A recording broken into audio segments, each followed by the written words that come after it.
Pessoal, uma boa tarde a todos.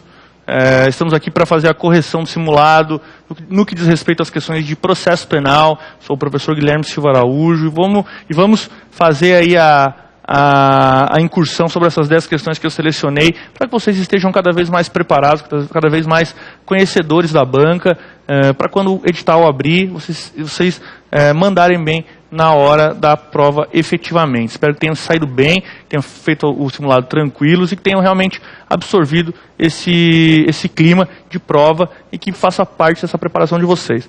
Vamos lá, são 10 questões de certo e errado, 10 questões de certo e errado, vamos iniciar pela 68, que fala o seguinte, gente, sobre inquérito policial. A respeito dos procedimentos de investigação, julgue o item que se segue. O inquérito policial tem caráter inquisitório, dispensando a ampla defesa e o contraditório. Motivo pelo qual os elementos de informação nele documentados não são disponibilizados ao defensor do investigado. Gente, completamente errada, tá? Por mais que o inquérito tenha esse caráter inquisitório, de onde o delegado busca a prova sem o contraditório da defesa, sem que o réu, a defesa do investigado, possa contrariar esses fatos, eu tenho sim o acesso garantido para o advogado por força da súmula 14 do STF, tá, gente? Anotem aí, súmula 14 do STF, está lá dizendo que é direito do advogado e, consequentemente, do seu cliente, o acesso aos elementos já documentados no inquérito policial, tá ok, gente? Diz o seguinte, é direito do defensor, no interesse do representado, ter acesso amplo aos elementos de prova que, já documentados em procedimento investigatório realizado por órgão com competência de polícia judiciária, tá?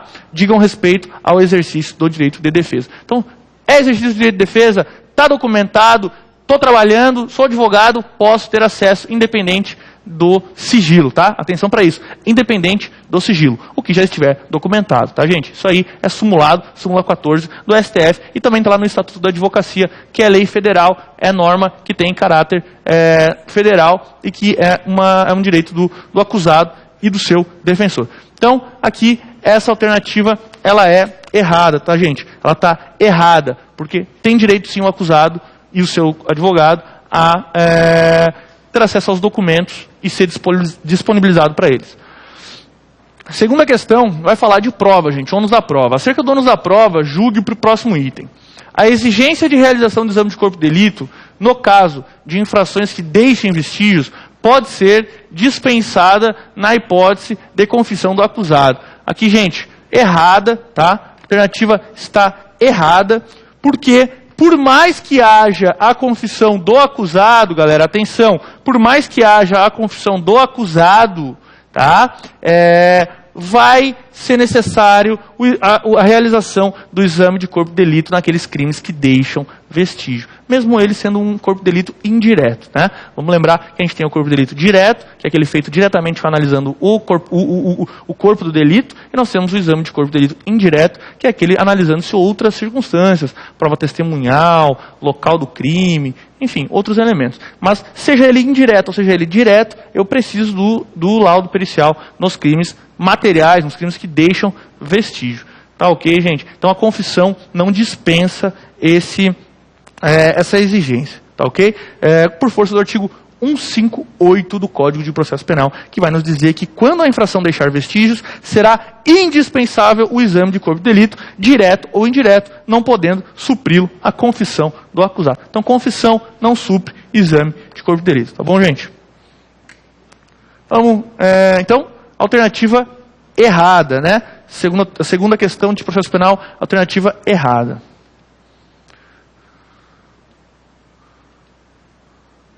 Vamos seguir aqui.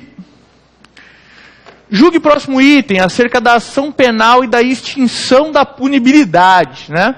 No caso de crime processável por ação penal pública, quando o Ministério Público não oferecer a denúncia no prazo legal, o ofendido poderá impetrar a ação penal privada subsidiária da pública. Então aqui eu tenho uma situação que ela seria naturalmente de ação penal pública, ou seja, o Ministério Público seria o órgão competente para mover essa ação, mas ele não o faz no prazo legal, e aí a vítima então toma essa competência, atrai para si essa competência e oferta a queixa-crime, a respectiva queixa, né? Então, no caso de crime processável por ação penal pública, quando o MP não oferecer a denúncia, o ofendido poderá impetrar a ação penal privada, subsidiária da pública. Correto, gente, tá? Alternativa correta, por força do artigo 29 do CPP, tá? Artigo 29 do CPP está lá dizendo que será admitida a ação penal privada nos crimes de ação penal pública. Então, percebam, a ação ela é privada nos crimes de ação penal pública, tá? Se esta não for intentada no prazo legal, cabendo ao MP aditar a queixa. Aí tem várias prerrogativas que o MP pode fazer, porque ele é o titular, ele só não fez no prazo legal. O privado, a vítima vai lá e move a privada, e aí o MP pode aditar a queixa, repudiá-la, oferecer denúncia substitutiva, intervir em todos os termos do processo, fornecer elementos de prova, interpor recurso, e a todo tempo, no caso de negligência do querelante, o querelante é aquele que está movendo a ação penal privada, retomar a ação como parte principal. É um pouco injusto, né? Poxa, o MP não se manifestou na ação penal, quando ele tinha que fazer, eu vou lá, traio competência, contrato advogado, movo a ação penal privada subsidiária, mediante advogado constituído, e aí depois o MP vem e começa a tumultuar o meu trabalho, o meu advogado aqui quer se meter. Poxa, não ofertou denúncia no teu prazo, então agora me deixa fazer a minha ação com o meu advogado. Mas a regra permite, tá, gente? Beleza? Então a alternativa certa é que está certa a questão 70, o MP não oferecendo denúncia, pode sim a vítima mover a ação, tá? Próxima questão é a 71, que diz o seguinte: depois de adquirir um revólver calibre 38, que sabia ser produto de crime, o José passou a portá-lo municiado, sem autorização e em desacordo com determinação legal. O comportamento suspeito de José levou-o a ser abordado em operação policial de rotina. Sem autorização de porte de arma de fogo, José foi conduzido à DP, onde foi instaurado o inquérito policial. Tendo como referência essa situação hipotética, julgue o item seguinte. Caso as declarações de José sejam divergentes das declarações das testemunhas da receptação praticada, poderá ser realizada a acariação, que é uma medida cabível exclusivamente na fase investigatória. Então aqui toda essa historinha é só para confundir vocês, mas eu tenho aqui a questão principal, que há uma divergência entre o depoimento do José e de testemunhas da eventual receptação praticada, e a pergunta é: cabe a acariação em qualquer fase do processo? A acariação, que é aquele ato de prova, aquele meio de prova, onde você bota as duas pessoas que estão divergindo de frente a frente, na frente do juiz ou na frente do delegado, para que elas esclareçam quem está mentindo, quem está errando, né? Isso é a acariação. E aí eu tenho essa pergunta: ela cabe só na fase policial ou cabe só na fase judicial, ou nas duas, gente, tá? A questão fala o seguinte: poderá ser realizada a acariação, que é uma medida cabível exclusivamente na fase investigatória, né? Caso declarações de José sejam divergentes de declarações da testemunha de receptação praticada, poderá ser realizada a acariação, que é uma medida cabível exclusivamente na fase... Errado, gente, errado, completamente errado. A acariação ela é uma medida completamente compatível com a fase policial e com a fase judicial, e eu já esclareço para vocês aonde está essa resposta. Porque o próprio artigo 230... Isso é uma regra, gente, que ela não está expressamente no Código de Processo Penal, tá? Mas a gente entende ela por analogia. Porque o próprio 230, se a gente for lá no 230 do Código de Processo Penal, ele vai trazer uma situação que é quando há uma divergência entre duas testemunhas e uma não está presente. E aí o juiz pode determinar, então, que aquela que falou diferente da outra seja ouvida novamente. E ele fala claramente em juiz, tá? Em juiz e em processo. Então, fala o seguinte: se ausente alguma testemunha cujas declarações diverjam de outra, então tem uma testemunha que está ausente, não está no momento da audiência, e divergiu da declaração da que está ausente, da que está presente, que esteja presente, e esta se darão a conhecer os pontos de divergência, consignando-se no auto o que explicar ou observar. Se subsistir a discordância, expedir-se-á precatória à autoridade do lugar onde resida a testemunha ausente, transcrevendo-se as declarações desta e da testemunha presente nos pontos que divergirem, bem como o texto do referido auto, a fim de que se complete a diligência, ouvindo-se a testemunha ausente pela mesma forma estabelecida para a testemunha presente. Essa diligência só se realizará quando não importe demora prejudicial ao processo e o juiz a entenda conveniente. Aqui resumindo, gente, é um artigo com uma leitura um pouco complicada, mas resumindo, eu tenho uma testemunha que está na audiência, eu tenho outra que já falou, que não está mais na audiência, mora em outro lugar, o fim já foi ouvida, e essa que está sendo ouvida falar diferente daquela outra. Então o juiz vai mandar aquela outra ser ouvida novamente, tá? Para que se esclareça qual das duas está falando a verdade, tá? Vai se pegar, tomar a termo o que essa segunda está falando, mandar lá para a primeira, para ver se ela realmente reforça aquilo que ela está falando. Se ela reforçar, o juiz vai ter que ouvir as duas novamente, tá ok? Então, essa alternativa, gente, ela é errada, né? Ela é errada porque cabe a cariação na fase policial e na fase judicial, porque o próprio CPP fala em juiz, fala em processo. Então, não nos deixa dúvidas que cabe a cariação em qualquer fase do processo. Alternativa 5, gente, vamos passar. Ela fala o seguinte. Julgue o seguinte item acerca do habeas corpus e de medidas coativas de prisão. Tá? Não se admite a impetração de habeas corpus para atacar sentença cuja condenação se tenha limitado à pena de natureza pecuniária. Gente, questão simples, tá? Questão simples. Cabe HC, cabe habeas corpus contra a sentença que condenou o sujeito não a pena de restritiva de liberdade, mas a uma pena restritiva de direito, não a uma pena privativa de liberdade, desculpa, mas uma pena restritiva de direito. Cabe habeas corpus, né? Essa é a questão. Gente, a resposta aqui, ela é certa. Não vai se admitir o habeas corpus. Por quê? Porque o habeas corpus ele é um remédio constitucional utilizado contra o ato ilegal que cerceia a liberdade de locomoção da gente. Liberdade de locomoção, de me locomover. A pena pecuniária, ela vai doer aonde? No meu bolso. Não é na minha liberdade de locomoção. Então, gente, eu não tenho o habeas corpus como um instrumento válido para fins de combater eventual decisão que condene a pena pecuniária. Há alguns entendimentos diversos do STF, algumas decisões, tá, esporádicas, alguns ministros, mas para a banca ela vai entender que só cabe HC quando tiver em risco a liberdade de locomoção, ou seja, a liberdade de ir e vir. Não cabe HC para impugnar a decisão que não versa sobre liberdade de locomoção, que não condene a pena de prisão. Né? Há quem diga que, mas se a pena pecuniária for convertida eventualmente, se não for paga, for convertida em prisão, vai entrar então o risco da liberdade de locomoção. Bom, mas aí é outra questão, e a jurisprudência pacífica, né? Inclusive há uma súmula do STF que diz o seguinte, que não cabe habeas corpus contra decisão condenatória à pena de multa, ou relativa a processo em curso por infração a que a pena pecuniária seja a única combinada. Ou seja, é pena de multa, é pena pecuniária, é dinheiro, não é liberdade de locomoção, não cabe HC, súmula 693 do STF. Tá bom, gente? Seguindo aqui a nossa correção, vamos para a questão 73, diz o seguinte. No que se refere aos tipos de prisão e aos meios processuais para assegurar a liberdade, julgue o seguinte item. Tá? A prisão preventiva poderá ser decretada no curso da investigação criminal ou em qualquer fase do processo penal, apenas se houver requerimento do MP ou da autoridade policial, tá, gente? Ou da autoridade policial.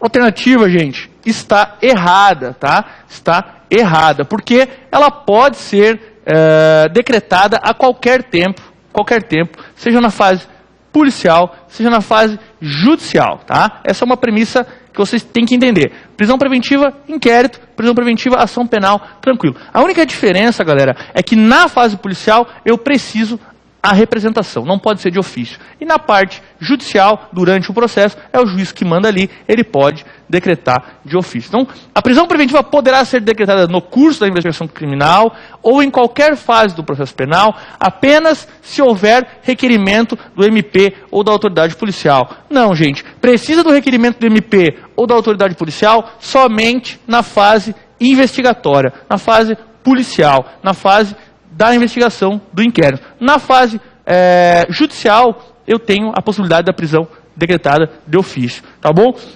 Isso tá, galera, isso tá, sabe aonde? No artigo 311 do Código de Processo Penal, que fala o seguinte: em qualquer fase da investigação policial ou do processo penal, caberá a prisão preventiva decretada pelo juiz. Então, qualquer fase da investigação ou do processo, cabe prisão preventiva decretada pelo juiz. De ofício, se no curso da ação penal. De ofício, se no curso da ação penal. Então, de ofício, o juiz só pode prender na ação penal, tá? Ou a requerimento do MP, do querelante, ou do assistente, ou por representação da autoridade policial, beleza? Então, fase policial, o juiz pode prender somente se for requerido, tá? Fase judicial, juiz decreta a prisão de ofício. Então, essa questão aqui está errada, gente. Está errada, tá? Está errada porque aqui fala em qualquer fase do processo. Tá? Pergunta se qualquer fase do processo só pode decretar preventivo o juiz se requerido pelo MP ou pela autoridade policial. Não, isso no inquérito. Na ação penal o juiz pode decretar de ofício, ou seja, ele pode ele mesmo, eu sou o cara, eu vou decretar porque eu acho que tem que prender. Beleza, gente? Acerca do inquérito policial do acusado e de seu defensor da ação penal, julgue o item que se segue. Filho de acusado e seu defensor, filho de acusado está impedido de exercer a advocacia em favor de seu pai em processo criminal. Não tem cabimento, né, gente? O filho do acusado, tá? Ou seja, meu pai é réu num processo, eu não posso defender ele. Não, não tem cabimento. Posso sim, né, gente? A questão está equivocada, gente. A questão 7 é errada, tá? É errada porque é diferente de eu ser advogado e o meu pai ou meu filho ser o juiz. Daí eu tenho uma situação de suspeição lá nos termos do 252. Mas agora, eu, em relação ao acusado, não tem suspeição nenhuma. O que vai acontecer? Que favorecimento que eu vou ter em defender, em ser filho do cara que eu estou defendendo? O máximo que vai acontecer é que ele não vai me pagar honorários, né? Só isso. Mas em termos de favorecimento no processo, não tem nenhuma diferença, tá? O que não pode é o defensor ser parente do juiz, né? O defensor ser parente do juiz, ser parente do promotor, enfim. Aí eu tenho um rolo, que é a questão de suspeição, que tem que ir lá no 252 e conferir as causas de suspeição de impedimento, tá? Vamos lá.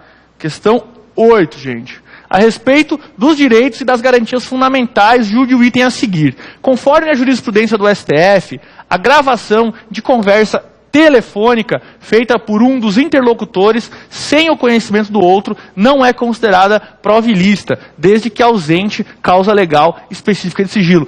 Essa opção é correta, galera. Correta. O STF vem decidindo reiteradamente, de forma pacífica, que não tem nenhum artigo legal para a gente se embasar, mas é na jurisprudência geral do STF, que vem dizendo que a gravação ambiental, ou seja, eu gravar com o gravador a pessoa, a conversa que a gente está tendo, não é prova ilícita, desde que, gente, não tenha uma causa específica de sigilo. Por exemplo, cliente-advogado, né? A pessoa me gravar a relação cliente-advogado e depois ela vai lá e divulga essa prova. É ilícita, tá? Mas se não tem uma situação de sigilo envolvendo essa prova, apenas a gravação ambiental ali, ela é lícita, tá? Diferente daquela interceptação telefônica que a autoridade judicial tem que autorizar, que senão é ilícita, né? É diferente eu grampear o telefone uma ligação de alguém ou do que eu gravar ela falando na minha frente, marcar uma reunião e gravar. Essa gravação, ela é lícita, tá, gente? Gravei a pessoa com um gravador, com meu celular, com uma caneta, qualquer equipamento, essa prova é lícita, tá bom? Jurisprudência do STF. Acerca dos princípios gerais, pessoal, das fontes e da interpretação da lei processual penal, bem como dos sistemas de processo penal, julgue o item que se segue, gente. O princípio da indisponibilidade da ação penal é aplicável nas ações penais de iniciativa pública e privada. Iniciativa pública e privada. Não, gente, não. Assim, ó, quero que vocês fixem aqui. O princípio da indisponibilidade quer dizer que a ação penal é indisponível. O Ministério Público não pode dela dispor, não pode simplesmente abrir mão, não pode simplesmente desistir no meio. Isso é aplicável à ação penal pública, tá, galera? Agora, na ação penal privada, poxa, se eu sou o titular para entrar com a ação, eu sou o querelante, eu pego e movo a queixa-crime. A ação é minha, não é o Estado que está movendo a ação penal privada, sou eu que estou movendo a ação. Eu posso, a qualquer tempo, desistir dessa ação, dar o perdão judicial, né? Enfim, renunciar ao direito de queixa. Então, princípio da indisponibilidade, anotem, princípio da indisponibilidade só vai servir para a ação penal pública, de forma geral. Ou seja, porque o promotor não pode desistir daquela ação. Então ela é indisponível. Agora, na ação penal pública, na ação penal privada, me desculpem, ela é disponível, ou seja, a parte pode dispor, pode desistir a qualquer tempo. E agora, a nossa última questão, gente, a respeito da ação penal, ainda de ação penal, falando que é um ponto importante, julgue o item a seguir. O Ministério Público detém privativamente a legitimidade para propor a ação penal pública, ainda que a propositura seja condicionada à representação do ofendido ou à requisição do ministro da Justiça. E aí, gente, essa alternativa ela é correta, tá? Correta. Porque quem é titular para mover a ação penal pública, galera, seja ela condicionada, seja ela incondicionada, é o Ministério Público, tá? É o promotor de justiça. E está lá no artigo 24 do Código de Processo Penal, dizendo o seguinte: nos crimes de ação pública, esta será promovida por denúncia do MP, mas dependerá, quando a lei exigir, de requisição do ministro da Justiça ou de representação do ofendido ou de quem tiver qualidade para representá-lo. Então, em alguns crimes, gente, isso aí é teoria da ação. Em alguns crimes, eu tenho a necessidade de que a vítima diga que quer que o Estado mova essa ação, ou que o ministro da Justiça autorize essa ação ser movida. Nos crimes contra o presidente da República, crimes específicos, bem específicos, que vai estar sempre no crime. No próprio tipo penal vai ter ali uma observação: este crime se procede somente mediante representação. Esse crime se processa somente mediante requisição do ministro da Justiça. Então, nesse caso, eu tenho uma ação que depende de um gatilho, depende de um start. E esse start faz com que a ação seja intentada, mas não tira dela o caráter de pública. Ela continua sendo pública, é o IP que continua movendo ela. Tá ok, gente? Assim finalizamos a nossa correção. Eram 10 questões, espero que vocês tenham ido bem, espero que tenham acertado, para que a gente possa estar cada vez mais preparado e caminhando aí para a nossa aprovação. Um abraço a todos, bom resto de semana e bons estudos.